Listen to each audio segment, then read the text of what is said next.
The day before Simon Miles and I were set to get engaged, he told me his true love was his childhood sweetheart. He secretly booked plane tickets for himself and her to travel abroad. For 8 years, I would spend one day each year at the Capitol Hotel. That was where my engagement to Simon was supposed to happen. Everyone thought I could not move on from him. 8 years later, he returned to the country with his childhood sweetheart for his career. He had learned that a tycoon's mother, Laurel Windsor, loved dining at the Capitol Hotel, so he immediately bought her a gift to curry favor. The moment he handed Laurel the gift, he saw me standing beside her. He frowned and snapped. "It's been 8 years, Clara. Why are you still clinging to me? You knew I was coming back, so you rushed over, didn't you? Listen here, I'm back for business. If you ruin this deal for me, I'll make you pay." I was baffled. Oh, so he still did not know why I was here. Laurel was my mother-in-law, and it was her birthday today. Every year I would dine with her at the Capitol Hotel for her birthday. Simon sounded so arrogant that even my gentle mother-in-law, Laurel, could not help but frown. "Mr. Miles, barging in on my dinner is rude enough, but to act so insolently toward the person beside me. Are you trying to say the Windsor family is insignificant to you?"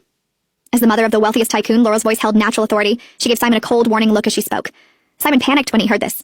Just as he stepped forward to explain, someone spoke from behind him in a deliberately pitiful voice. "Some people really know how to work their charms. In just 8 years, you've managed to fool even Madame Windsor herself into defending you." It was Simon's beloved childhood friend, Iris. She was clad in designer brands from head to toe. As she walked over, she kept raising her right hand to show off her diamond ring. Then she put on an innocent look and leaned toward Laurel. "Madame Windsor, I've heard so much about your kind and merciful natures. Please don't let some scheming woman take advantage of you. She spent 8 years not getting over being dumped. The moment she heard we were back, she ran straight to you just to badmouth my fiancé and ruin our business deal. It's absolutely pathetic." When I heard her words, I understood what these two clowns were really after today. They had come to sling mud at me. I scoffed and said, "8 years, and you've only gotten more shameless." "Clara, shut your mouth." Glaring at me, Simon immediately stepped in and shielded Iris behind him. "I won't let you talk about Iris that way. I was the one who broke off the engagement with you. I was the one who fell in love with Iris. If you have a problem, take it up with me. Don't pick on her just because she's timid." When Iris saw Simon defending her, she appeared even more smug. But then she quickly squeezed out a few tears and sobbed. "Simon, please don't. As long as Clara agrees not to badmouth you to Madame Windsor, I'll step aside if that's what it takes." She then turned to Laurel and spoke to her in a tearful voice. "Madame Windsor, I know Clara resents Simon because she waited 8 years and couldn't have him. She must have said all kinds of terrible things about him to you. But if you just give him a chance to work with you, I'm willing to even give Simon up to Clara."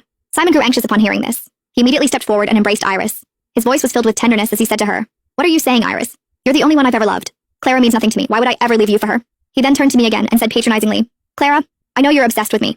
You've visited the Capitol Hotel every year for the last 8 years just to win me back. It's not going to work. I've already chosen Iris. No matter what you do, I'm never going to marry you, so get a grip and give up already." Hearing this disgusted me so much that I could barely breathe.